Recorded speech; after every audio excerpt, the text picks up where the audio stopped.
Hello guys, I am Sandeep Vishwakarma and welcome to my channel Set Time Bound Goal। तो चूंकि हम calculation of moment of inertia के series में हमने काफी लेक्चर्स देख लिए हैं। मैंने काफी अपलोड कर दिया है कि कैसे निकालते हैं, कैसे कैलकुलेट करते हैं। तो अगर हमने इतना कुछ सीख लिया कि कैसे किसी भी बॉडी का, किसी भी सिस्टम का मोमेंट ऑफ इनर्शिया क्या करना है, कैलकुलेट करना है, तो हम अब आइए देख लेते हैं कि जो इंजीनियरिंग कॉलेज जैसे जेई मेंस, आईआईटी जेई या फिर नीट वगैरह में जो क्वेश्चंस पूछे गए मोमेंट ऑफ इनर्शिया के कैलकुलेशन पे, वो कैसे हैं और हमें उसे कैसे सॉल्व करना है। क्योंकि हमने कितना सीखा, इसको अप्लाई हम आज करके देखेंगे कि क्या जेई के क्वेश्चन हमसे सच में बन पा रहे हैं या फिर हम बस वैसे ही सीख रहे थे। तो चलिए मैं स्टार्ट करता हूं केवीटी वाले प्रॉब्लम से। चूंकि ये जेई मेंस में आया हुआ क्वेश्चन है, मैं आपको क्वेश्चन पूरा दिखाता हूं। एक क्वेश्चन है, a circular hole of radius r by 4 is made in a thin uniform disk having mass m and radius r as shown in figure. The moment of inertia of remaining portion of the disk about the mass about n axis passing through the point O and perpendicular to the plane of the disk। एक question को आप इस ध्यान से देखिए और ये disc बनाया गया है और चूंकि इसमें इसको ऑप्शंस भी दिया गया है, तो चारों ऑप्शन देखिए और अब आइए हम इसको सॉल्व करते हैं। पहले आप वीडियोस को पॉज करिए, क्वेश्चन पढ़िए और खुद से सॉल्व करिए और आंसर के साथ मैच करिए। Okay, so come on. तो अब आ जाते हैं। तो इस पे बात ऐसा है कि अगर एक केविटी वाली प्रॉब्लम है तो क्या मैं इस केविटी वाली प्रॉब्लम को ऐसे कर सकता हूं क्या? एक केविटी के बारे में सोचिए, कैसा रहा होगा। स्टार्टिंग में रहा होगा ऐसा कुछ, एक ही डिस्क पूरी रही होगी, है ना। आर रेडियस की एक पूरी डिस्क रही होगी मास एम का। फिर इसमें से क्या किया गया होगा, घटाया गया होगा उस आर बाई 4 रेडियस के डिस्क को। यही ना। अगर मैथमेटिकल भाषा में, हम सिंपल भाषा में कहें तो एक केविटी एक पूरा रहा होगा, पूरा एक डिस्क रहा होगा जो केविटी हमें दिख रहा है। तो ठीक है, बाद में इसमें से क्या घटाया गया होगा, बाद में इसमें से क्या घटाया गया होगा, इसके बाद में हम देख लेते हैं। ये ऐसे रहा होगा,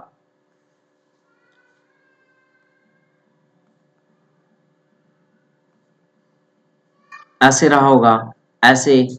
इसमें से मान लीजिए हमने घटा दिया है किसको, ये पॉइंट ओ था, एक आर बाई 4 रेडियस के दूसरे डिस्क को हमने घटा दिया है। आर बाई फोर रेडियस के दूसरे डिस्क को हमने क्या किया, घटा दिया। इनिशियल ये पूरा डिस्क था, ठीक है। ऐसे ही था ना, एक केविटी को हम इससे रिप्लेस कर सकते हैं ना, कि मान लिया ये पूरा डिस्क था, फिर हम उसमें से घटा रहे हैं इस आर बाई 4 के रेडियस के छोटे वाले डिस्क को। तो अगर घटाएंगे तो ये वही केविटी बन जाएगी। तो ठीक है।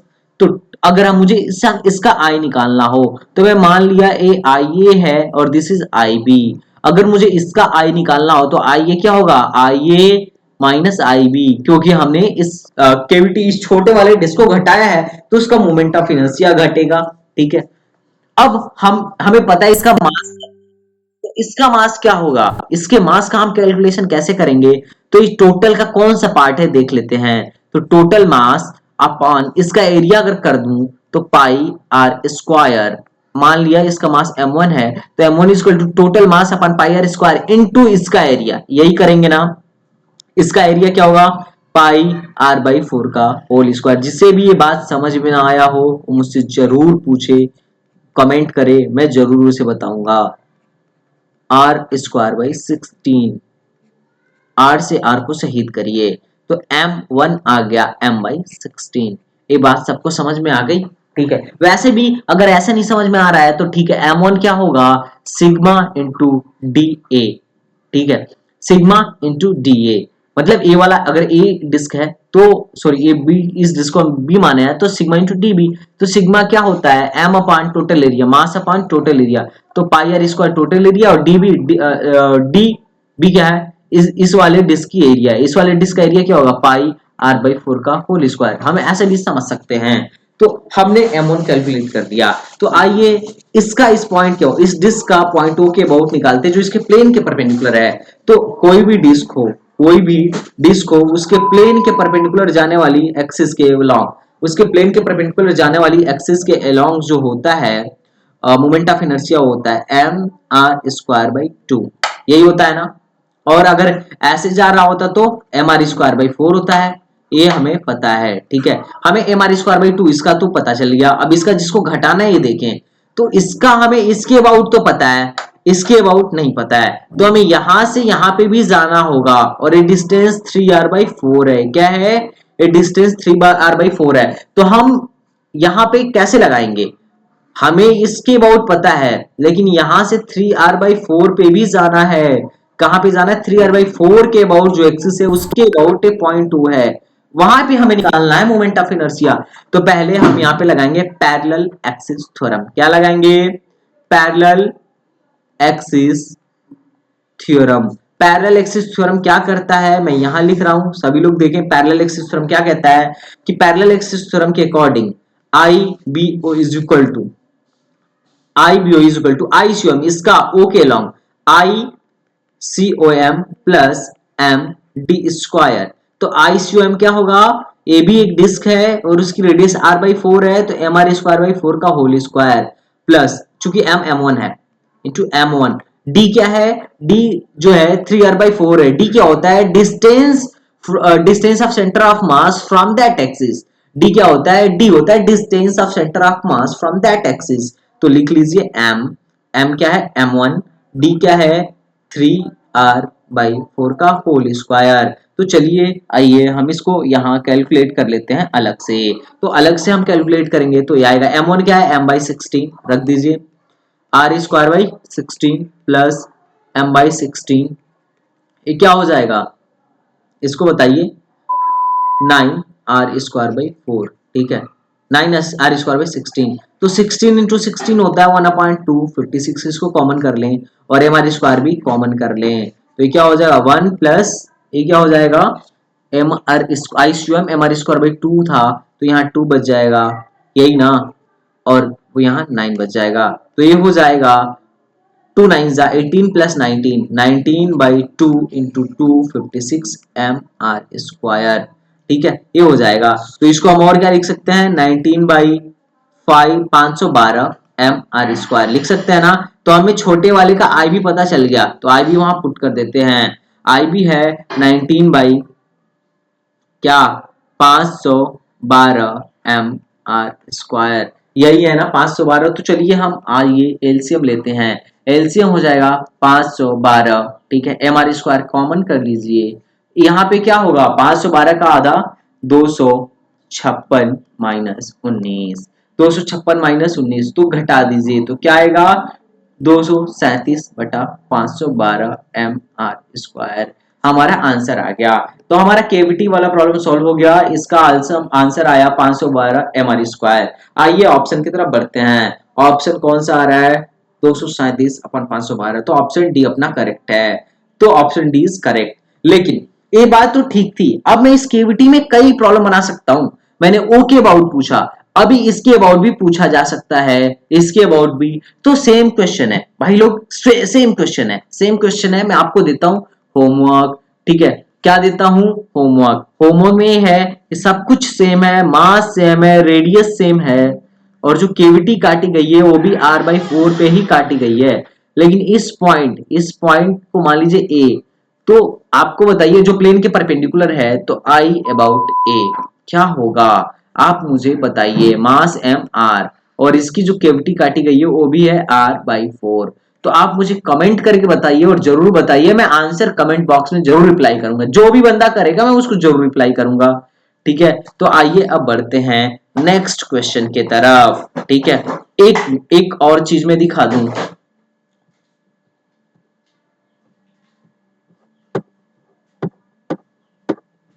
आइए पहले देख लेते हैं नेक्स्ट क्वेश्चन।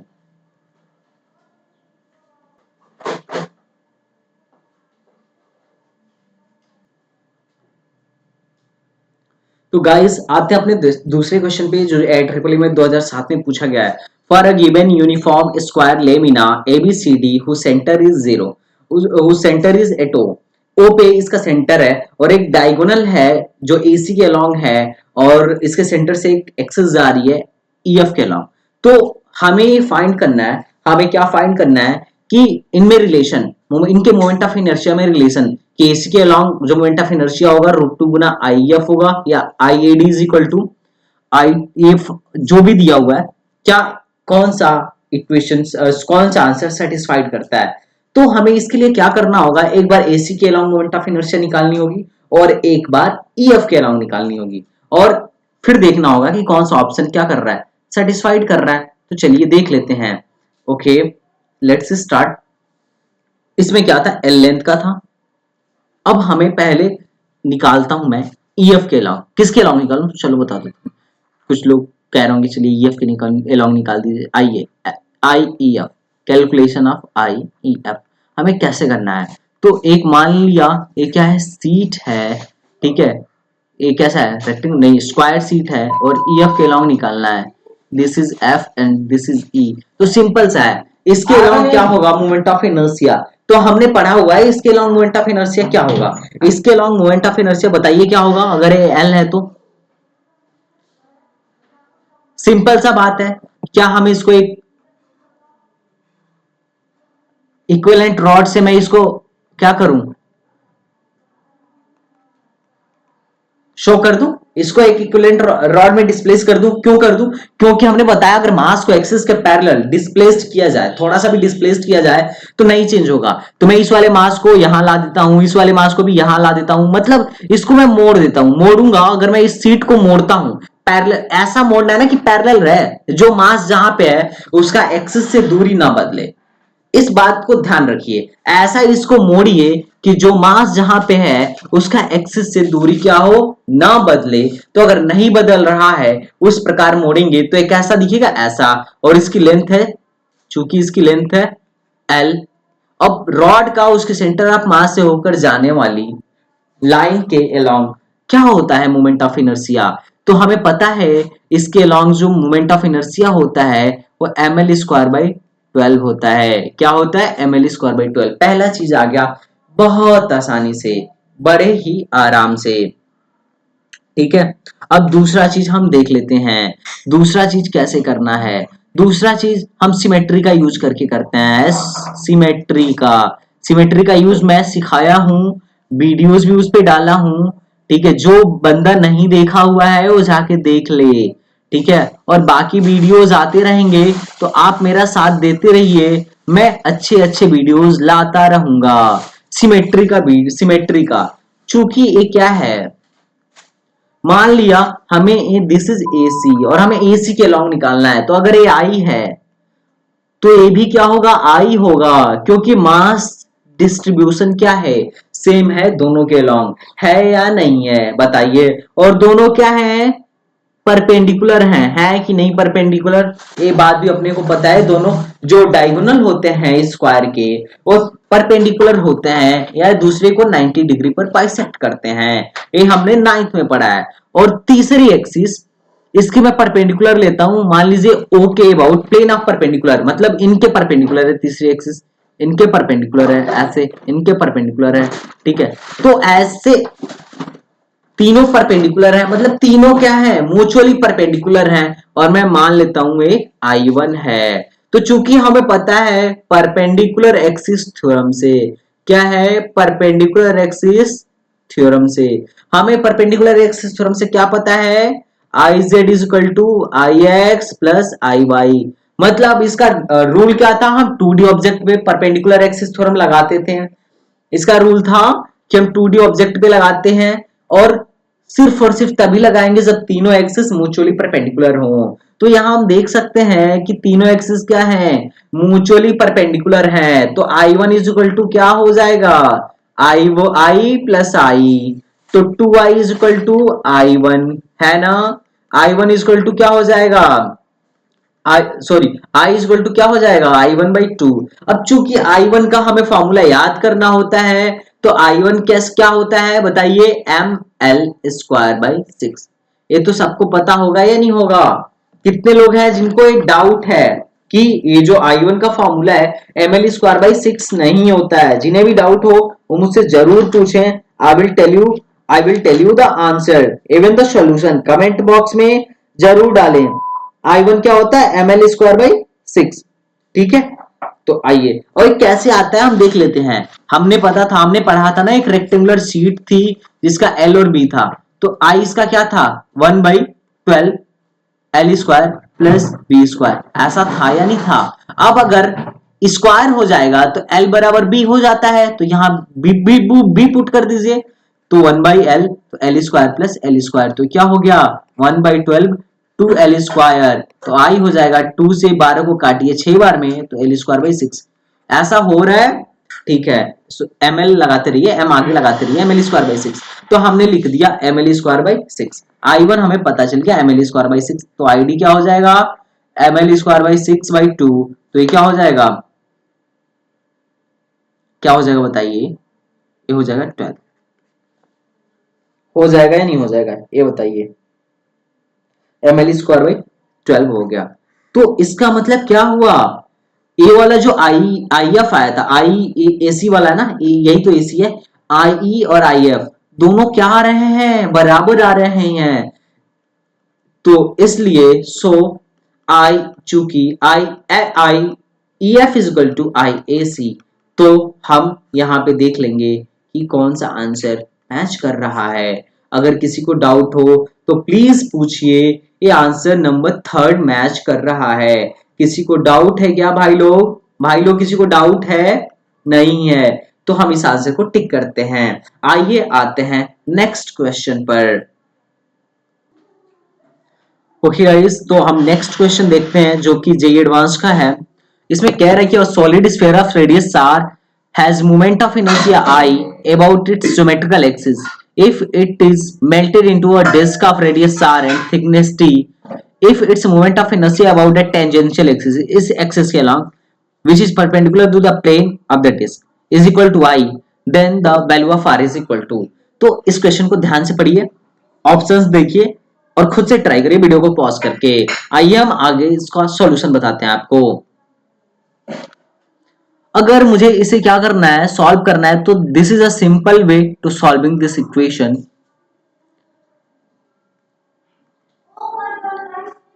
अगर इसे सॉल्व करना है तो हमें कैसे करेंगे, पहली चीज,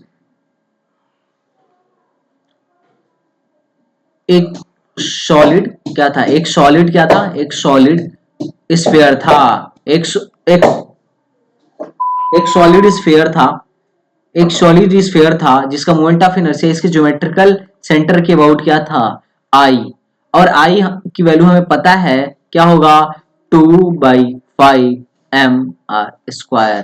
हमें पता है इस आई की वैल्यू 2/5 mr² होगी।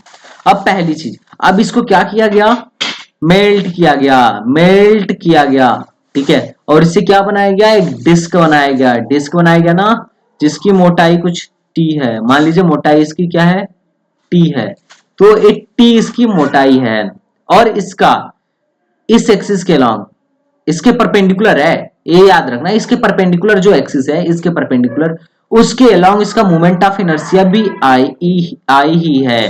तो इस आई का क्या होगा, इस आई का मोमेंट ऑफ इनर्शिया क्या होगा, तो डिस्क के लिए मोटाई अभी छोड़ दो, डिस्क के लिए हमें मोमेंट ऑफ इनर्शिया के बारे में पता है, क्या लिखते हैं, डिस्क के लिए मोमेंट ऑफ इनर्शिया क्या होता है, तो इसके अलॉन्ग तो मुझे पता है, और इस यहां तक मुझे जाना है, तो पैरेलल एक्सिस थ्योरम लगा दूं,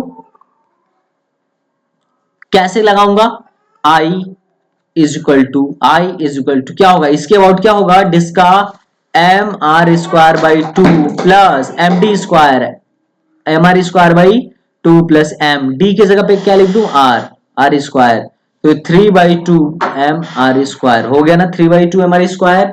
कोई डाउट, नो डाउट। तो चलिए ये आई है, इसके अकॉर्डिंग आई की वैल्यू ये है और इसके अकॉर्डिंग आई की वैल्यू ये है। चूंकि ये आर नहीं है, कैपिटल आर नहीं है, मान लीजिए स्मॉल आर है या R1 मान लीजिए, तो ये R1 है, क्योंकि दोनों के रेडियस तो अलग अलग है और हमें रेडियस ही तो फाइंड करना है। तो आइए लिखते हैं 2/5 m मास बराबर होगा या नहीं होगा, बिल्कुल होगा, क्योंकि जितने जितने किलो का ए था उतने ही किलो का ए भी है। तो r² is equal to 3/2 m R1 का स्क्वायर, m से m कट गया, ठीक है, इसको इधर भेजते हैं, तो 4/15 r² इक्वल टू R1 का स्क्वायर। तो R1 की वैल्यू क्या हो जाएगी, √4/15 15r² तो हो जाएगा 2/√15r हो जाएगा ना। R1 is equal to what 2/√15r। तो ये अपना आंसर है। देख लेते हैं कौन सा ऑप्शन है। तो ये ऑप्शन नंबर फर्स्ट है। तो फर्स्ट इज आवर आंसर। चूंकि गाइज हम जेईई मेंस के और भी क्वेश्चंस देखेंगे, बहुत सारे हैं, मैं आपको पीडीएफ सेंड कर दूंगा। अगर क्वेश्चन पेपर चाहिए तो मुझे मैसेज कर दीजिएगा 6394866895 व्हाट्सएप पर, ठीक है। और मैं एक चीज और एडिशनल में बताना चाह रहा हूँ कि मैं अभी देवरिया में एक कोचिंग में कोई भी पढ़ाता हूँ ऑफलाइन, एक्सपर्ट एकेडमी के नाम से, जो कि बहुत ही अच्छी कोचिंग है। ये बहुत ही अच्छी कोचिंग है और मैं यहाँ पे फिजिक्स पढ़ा रहा हूँ आईआईटी जेई और नीट के फाउंडेशन के लिए, आईआईटी जेई और नीट के फाउंडेशन के लिए, ठीक है। तो जो भी स्टूडेंट्स जिनको मेरी वीडियो अच्छी लग रही है वो चाह रहे हैं मुझसे पढ़ना, तो एक्सपर्ट एकेडमी में आके पढ़ सकते हैं। ओके गाइज, तो अगर आपको मेरी वीडियो अच्छी लग रही है तो प्लीज लाइक करिए और अपने फ्रेंड्स के साथ शेयर करिए and please subscribe this channel. और अगर आपको किसी भी टॉपिक पे डाउट है तो आप मुझे मैसेज करिए, मैं उस पर वीडियो बना के आपको प्रोवाइड करा दूंगा। Thank you so much. मिलते हैं नेक्स्ट वीडियो में नए कंटेंट के साथ।